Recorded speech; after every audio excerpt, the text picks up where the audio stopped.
Welcome to African Folktales by Tammy. Please don't forget to hit the like button and subscribe for more interesting stories. Also share this story to someone who might be interested. Let's get into the story.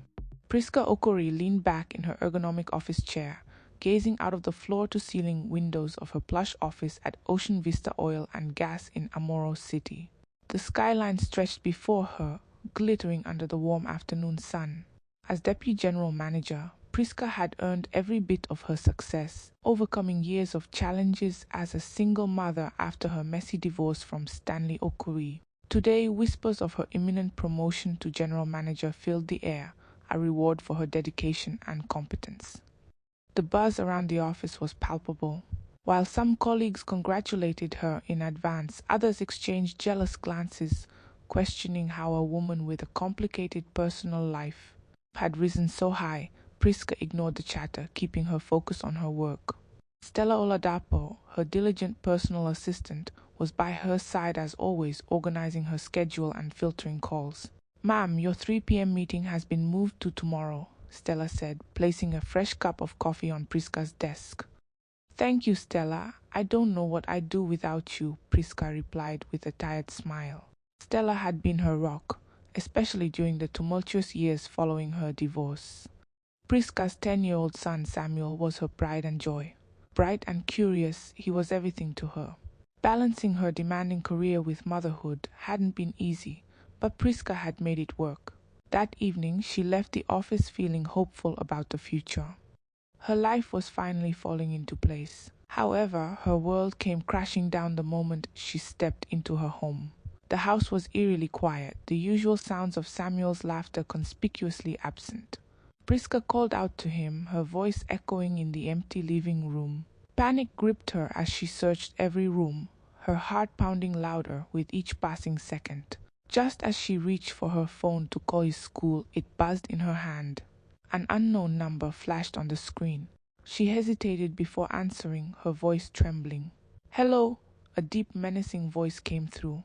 "Prisca Okorie, we have your son. If you want to see him alive, step down from your position at Ocean Vista. You have 72 hours, no police, no games." The line went dead. Prisca stood frozen, her mind racing. Who would do this? Why? Was it someone at work? Was it Stanley, her ex-husband, trying to take Samuel from her? She immediately called Stanley, her voice frantic. "Samuel has been kidnapped. Do you have anything to do with this?" Stanley's angry response was instant. "What, Prisca? Are you insane? Why would I harm my own son?" Stanley arrived at her house within the hour, his face a mixture of anger and worry. The police were already there, asking questions and setting up their investigation. Stanley's alibi for the day, a business trip to Lasako, was shaky at best. He couldn't provide concrete evidence of his whereabouts during the time Samuel was taken. "Why does everyone keep looking at me like I'm guilty?" Stanley snapped when a detective questioned him for the third time. "Because you've been fighting for custody," Prisca shot back. "You always said you'd do anything to get Samuel away from me." Stanley's fists clenched. "I meant legally, Prisca. I would never stoop this low." The tension in the room was suffocating. Prisca's mind swirled with possibilities. Could Stanley really have done it? Or was this the work of someone at Ocean Vista, jealous of her success? Amid the chaos, Stella arrived, bringing food and offering emotional support. "Ma'am, this is terrible, but we'll get through it," she said, her tone calm and reassuring. Prisca clung to Stella's presence, grateful for her unwavering loyalty. That night, Prisca barely slept. Every time she closed her eyes, she saw Samuel's face, his bright smile now replaced with fear. The words of the kidnapper echoed in her mind. "Step down from your position." The stakes were clear, her career or her son, but could she trust that these people would keep their word? The next morning, she arrived at Ocean Vista, determined to keep the situation under wraps. Only Stella and her best friend, Funmi Adeyemi, knew the truth. Funmi was adamant. "Prisca, this has Stanley written all over it. He's always hated seeing you succeed." Prisca wasn't sure what to believe. Stanley was furious about the accusations, yet his alibi remained flimsy. With each passing hour, the pressure mounted and the mystery deepened. Prisca sat in her office at Ocean Vista the next morning, her face pale and drawn, Her mind was a blur, oscillating between fear for Samuel and the chilling demand of the kidnappers. They wanted her to step down from her position, a role she had fought tooth and nail to achieve. Her entire career flashed before eyes, the long nights, the sacrifices, the battles against prejudice. And now someone was trying to take it all away. The police had advised her to keep the situation discreet to avoid tipping off the kidnappers. But the weight of the secret pressed heavily on her chest. Even the air in the office felt different, colder, heavier. Stella noticed her unease and quietly placed a cup of tea on her desk. "You haven't touched your coffee, ma'am." "This should help," Stella said softly. "Thank you, Stella," Prisca whispered, her voice barely audible. Stella had been a rock during the storm. She had even prepared a list of people who might hold a grudge against Prisca. The list included Vincent Balogun, her rival for the general manager position, Aisha Bello, a vocal critic of her leadership style, and a few other colleagues who had been unusually cold toward her in recent weeks. "Maybe one of them is trying to sabotage you, ma'am. It's worth looking into," Stella suggested, her tone careful. Prisca nodded, but couldn't shake the lingering doubts about Stanley. The timing of the kidnapping was too convenient. The custody battle had turned ugly in recent months, with Stanley accusing her of being an unfit mother due to her demanding job. Had he decided to take matters into his own hands? Later that day, Funmi Adeyemi stopped by Prisca's office. Funmi had been her closest confidant for years, though her tendency to gossip sometimes made Prisca cautious about what she shared. "This has Stanley written all over it," Funmi declared as she sat down. "Think about it, Prisca. He's been desperate to take Samuel from you. What better way than to scare you into stepping down?" Prisca sighed, the lines on her forehead deepening. "But why would he risk something so dangerous? What if it goes wrong?" "Desperate men do desperate things," Funmi said, shrugging. "Mark my words, he's behind this." Despite Funmi's conviction, Prisca couldn't entirely believe it. Stanley may have been many things, stubborn, arrogant, even vindictive, but kidnapping Samuel seemed too extreme even for him. Still, the police continued to focus on him. His alibi, a business trip to Lasako, wasn't holding up well. He claimed to have attended a meeting, but no one had seen him at the venue. Meanwhile, the pressure at work was mounting. Ocean Vista's board of directors was growing impatient with the delay in announcing the promotion. Prisca felt the weight of their stares during meetings, sensing their suspicions that something was amiss. Vincent Balogun, her main competitor for the role, seemed unusually smug. "Is everything all right, Prisca? You've been distracted lately," Vincent said during a meeting, his voice dripping with false concern. Prisca forced a tight smile and dismissed his comment, but her nerves were fraying. That evening another call came. This time they sent a picture. Samuel was tied to a chair in a dimly lit room, his face streaked with tears. Prisca's heart shattered at the sight. "You're running out of time," the voice growled. "Step down or you'll never see him again." The ultimatum echoed in her mind as she paced her living room, clutching the phone. Stanley called shortly after, his voice filled with frustration. "I heard they've tightened the noose around me." "Prisca, I swear I didn't do this." "Then prove it," she snapped. "I will," he shot back. "And when I do, you'll see how wrong you've been." Despite Stanley's protests, the evidence, or lack thereof, kept him in the police's sights. Funmi continued to press Prisca to confront him more aggressively, but something about Funmi's insistence began to feel off. Why was she so certain it was Stanley? In the midst of the chaos, Stella remained a constant source of comfort, always one step ahead. She handled Prisca's workload, deflected nosy colleagues, and even drafted resignation letters for Prisca to consider. "I don't think you should quit, but it's good to have options," Stella said. Prisca felt a pang of guilt. She had begun to suspect everyone around her, yet Stella's unwavering loyalty never wavered. Prisca dismissed her doubts, grateful for Stella's support. As the hours ticked by, Prisca's resolve hardened. She wouldn't give in, not yet. But time was running out, and the true mastermind was closer than she could ever imagine.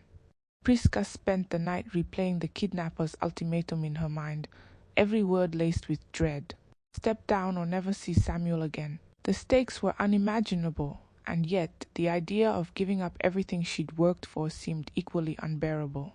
She had clawed her way to the top of Ocean Vista, proving herself in a male-dominated industry.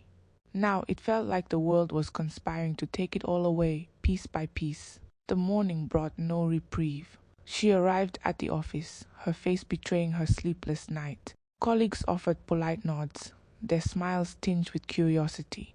They had noticed her recent distraction, but none dared to ask. Only Stella seemed to truly understand. "You need to take care of yourself, ma'am," Stella said, placing a folder on Prisca's desk.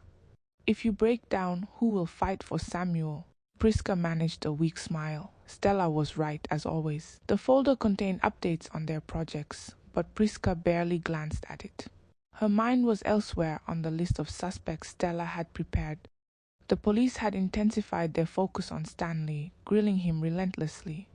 His alibi was weak, and his frequent clashes with Prisca over custody painted a damning picture. Yet Stanley continued to vehemently deny any involvement. "This is absurd," he yelled during one interrogation. "You're wasting time while the real kidnapper is out there." Prisca wasn't sure whether to believe him. He had been ruthless during their divorce, using every tactic to paint her as an unfit mother. But kidnapping Samuel, that seemed like crossing a line even for him. Meanwhile, Funmi's behavior grew increasingly suspicious. She avoided Prisca's calls and seemed unusually evasive during their conversations. When Prisca finally confronted her, Funmi lashed out. "Why are you looking at me like I'm guilty? I've done nothing but support you," she snapped. "Then why are you acting so strange?" Prisca retorted. Funmi stormed off, leaving Prisca more confused than ever. Back at Ocean Vista, the tension was palpable. The board of directors had called for an emergency meeting to discuss the delayed promotion announcement. Vincent Balogun, ever the opportunist, seized the moment. If Prisca isn't ready to take on the responsibilities of general manager, perhaps the board should reconsider its decision, Vincent suggested with a smug grin. Prisca felt her anger boil but kept her composure. She couldn't afford to let Vincent rattle her. But his words stung. The promotion that had once felt like a sure thing now seemed to be slipping away. That evening, another call came. This time, the kidnappers sent a video. Samuel sat in a dimly lit room, his hands tied and his face streaked with tears. Prisca's heart broke at the sight. "Mommy," he whimpered before the screen went black. The voice returned, colder than before. "Time is running out, Prisca. Step down or face the consequences." The ultimatum echoed in her ears long after the call ended. Prisca collapsed onto the couch, her body trembling with fear and exhaustion. Stella arrived shortly after, bringing food and a comforting presence. "You're not alone in this," Stella said softly. "We'll find a way to bring Samuel back." Prisca nodded, though her doubts lingered. The police had made little progress, and every lead seemed to fizzle out. Stanley remained their prime suspect, but Prisca couldn't shake the feeling that someone else was pulling the strings. The next day, Prisca decided to take matters into her own hands. She hired a private investigator, a grizzled man named Amos Akena, who came highly recommended. "I'll find your son, Mrs. Okorie," Amos assured her. "But I'll need you to be honest with me. Is there anyone you suspect, no matter how unlikely?" Prisca hesitated. Stanley was the obvious choice, but Funmi's recent behavior made her uneasy. And then there was Vincent, who stood to gain the most if she stepped down. "Start with Stanley," Prisca said finally. "But don't rule anyone out," Amos nodded, his sharp eyes glinting with determination. As he left, Prisca felt a glimmer of hope. But her relief was short-lived. That night, as she reviewed her emails, she noticed something strange. Stella had forwarded her a message earlier in the day, a seemingly innocuous update from the IT department. But the email contained a line that caught Prisca's eye. "Access logs show unusual activity on your account." Her heart raced as she reread the message. Could someone within the company be involved? And if so, how much did Stella know? Prisca dismissed the thought almost immediately. Stella had been nothing but loyal. But as the mystery deepened, Prisca began to realize that trust was a luxury she could no longer afford. The following morning, Prisca arrived at Ocean Vista with a heavy heart. Samuel's face haunted her thoughts, his tear-streaked expression in the video playing on an endless loop in her mind. She moved through the office mechanically, nodding at greetings but barely registering them. All that mattered was finding her son, but the pieces of the puzzle remained scattered, and the clock was ticking. Stella greeted her with the usual efficiency, a steaming cup of coffee in hand. "You didn't respond to the IT department's email yesterday, ma'am. They need you to review it," Stella said, placing the cup on her desk. Prisca nodded absently. "Thank you, Stella. I'll handle it." The email still bothered her. Why would someone access her account? And what did they hope to gain? She forwarded it to Amos, her private investigator, along with a note explaining her concerns. "Ma'am," Stella began hesitantly, "I know this is hard, but have you considered stepping down? If that's what it takes to save Samuel." Prisca's head snapped up. "I'm not giving in to these criminals," she said firmly, though doubt gnawed at her resolve. "And I won't stop fighting until Samuel is safe." Stella nodded, her expression unreadable. "Of course, ma'am, I'll keep supporting you however I can." As the day wore on, Prisca's suspicions about her colleagues grew. Vincent Balogun's smug demeanor had become unbearable, and Aisha Bello's sudden friendliness felt calculated. Even Funmi, who had been distant recently, seemed to have something to hide. Prisca replayed every interaction in her mind, searching for clues. By evening, Amos called with his first update. "I've eliminated Stanley as a sect," Amos said. "He was in Lasako during the kidnapping, and his alibi checks out. He's been wrongly accused." Prisca's relief was overshadowed by guilt. Stanley had been adamant about his innocence, yet she had doubted him. "If it's not him, then who?" she asked, her voice trembling. "That's what I'm working on," Amos replied. "I need access to your office. Someone at Ocean Vista might have a motive." The idea sent chills down Prisca's spine. Could one of her colleagues really be involved? She gave Amos her consent to investigate discreetly, warning him to be cautious. That night, Prisca couldn't sleep. She sat in her living room, staring at Samuel's framed photo on the mantel. Every sound in the house seemed amplified, her nerves on edge. Around midnight, her phone buzzed with a new message. It was from the kidnappers. This time, it included a chilling voice recording of Samuel. "Mummy, please help me," his small voice pleaded, followed by muffled sobs. Prisca's resolve wavered. How could she fight these monsters when they held her son's life in their hands? Tears streamed down her face as she clutched the phone, her body shaking with grief and anger.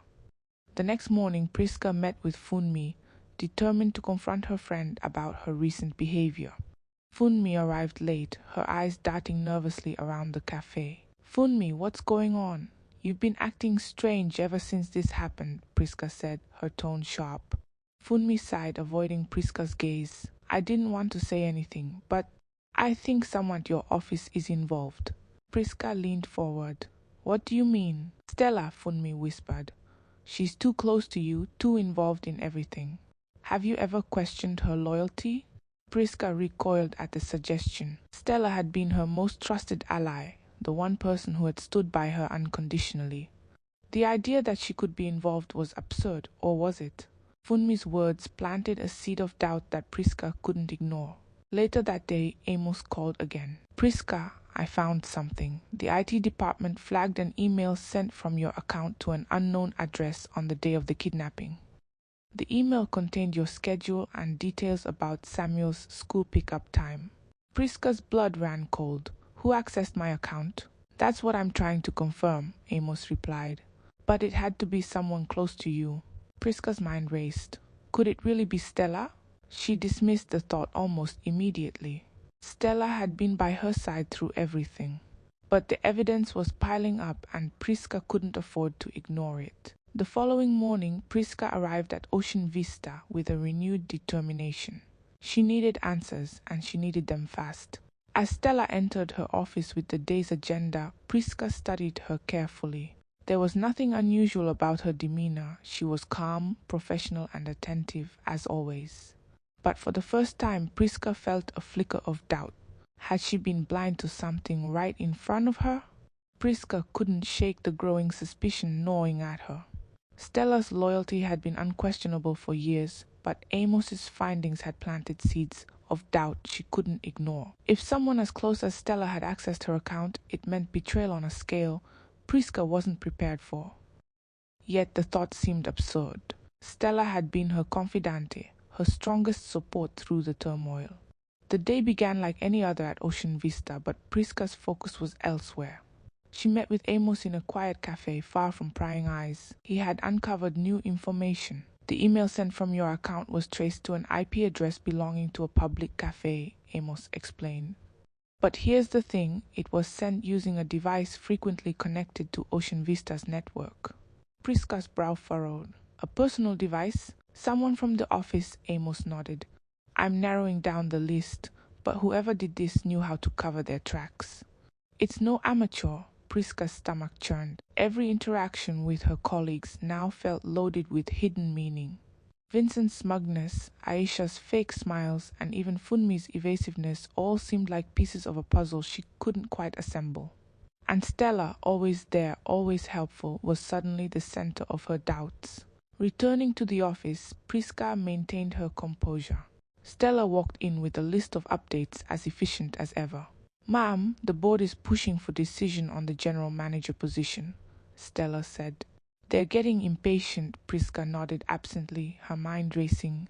Stella, can you check if there are any meeting notes I missed last week? Itty mentioned something odd about my account, Prisca said casually, watching for a reaction. Stella didn't flinch. Of course, ma'am, I'll look into it. As Stella left the room, Prisca exhaled sharply. If Stella was involved, she was a master at hiding it. Amos's words echoed in her mind. It had to be someone close. That evening, Prisca received another call from the kidnappers. You're out of time, Prisca. Resign tomorrow or you'll never see your son again. The voice was colder, more menacing than before. Prisca's hands trembled as she clutched the phone. Please, just let him go. I'll do what you want, but don't hurt him, she pleaded. No games, the voice snapped. The call ended abruptly. Prisca collapsed onto the couch, tears streaming down her face. She was losing hope. She had resisted stepping down, but Samuel's life hung in the balance. The thought of never seeing him again was unbearable. Amos called shortly after, his tone urgent. I've got something, he said. It's Stella. Prisca froze. Stella? Yes, Amos confirmed. She's been accessing your account and masking her activity. She used your schedule to coordinate the kidnapping and forwarded critical details to the kidnappers. I'm certain she's involved. Prisca's heart pounded in her chest. She wanted to deny it, but the pieces were falling into place. Stella had been too helpful, too involved in guiding the investigation. Her constant suggestions about suspects, her unwavering support, it all seemed calculated now. Are you sure? Prisca whispered, her voice trembling.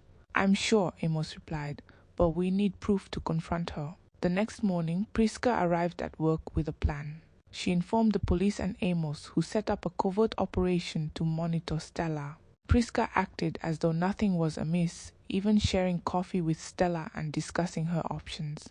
I think I might resign, Prisca said, feigning defeat. Stella's eyes lit up, but she quickly masked it with a sympathetic expression. That might be the best choice, ma'am. Samuel's safety comes first, she said gently. That afternoon, Amos confronted Stella with the evidence. At first, she denied everything, her composure unshaken. But when Amos presented logs showing her access to Prisca's account and communications with the kidnappers, her mask slipped. Fine, Stella snapped, her voice filled with venom. Yes, I did it. Prisca had everything, her career, her son, her life. I was the one running behind her, making everything work while she got all the glory. I deserved more. Prisca watched in stunned silence as Stella unraveled. You betrayed me, Prisca said, her voice barely audible. You never even noticed me, Stella spat. I gave you everything, and you never appreciated it. The police arrested Stella on the spot. Samuel was rescued later that evening from a secluded warehouse, shaken but unharmed. Prisca held him tightly, tears streaming down her face as relief washed over her. In the aftermath, Prisca struggled to come to terms with Stella's betrayal. She resigned from Ocean Vista, choosing to focus on Samuel and her healing. The experience had left scars, but it had also shown her the depths of her own strength. As for Stella, her actions served as a chilling reminder. Sometimes the greatest threats come from those closest to you. We've come to the end of this story. Please subscribe to my channel to support me. Thank you.